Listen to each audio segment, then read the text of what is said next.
सजनवा छोटी ननदी सुंदर मिलल बाटे मोर सजनवा छोटी ननदी सुंदर मिलल बाटे मोर सजनवा छोटी ननदी हमका नैहर के याद नहीं आवे हमका ससुरे में इतना भावे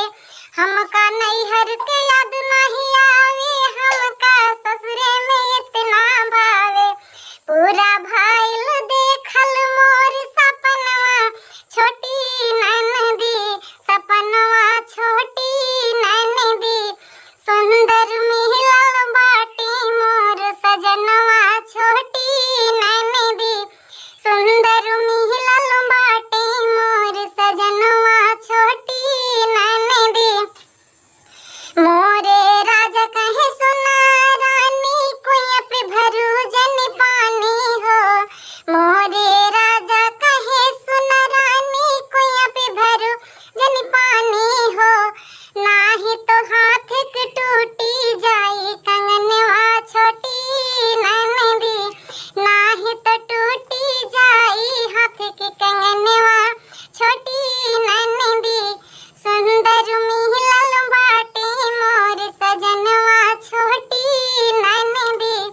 सुंदर मिलल बाटे मोर सजनवा छोटी ननदी हमरे राजा जी इतना माने सास ससुर जी बिटिया जाने हमरे राजा जी इतना माने सास ससुर जी बिटिया जाने बचपन में कैली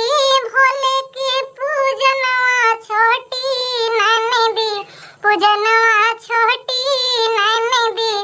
सुंदर मिलल बाटे मोर सजनवा छोटी ननदी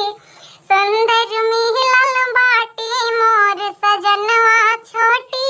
ननदी भूखली 16 सोमवारी कैली पूजनवा छोटी ननदी पूजनवा छोटी ननदी सुंदर मिलल बाटे मोर सपन सजनवा छोटी ननदी अरे सुंदर मिलल बाटे मोर सजनवा छोटी ननदी सुंदर मिलल बाटे मोर सजनवा छोटी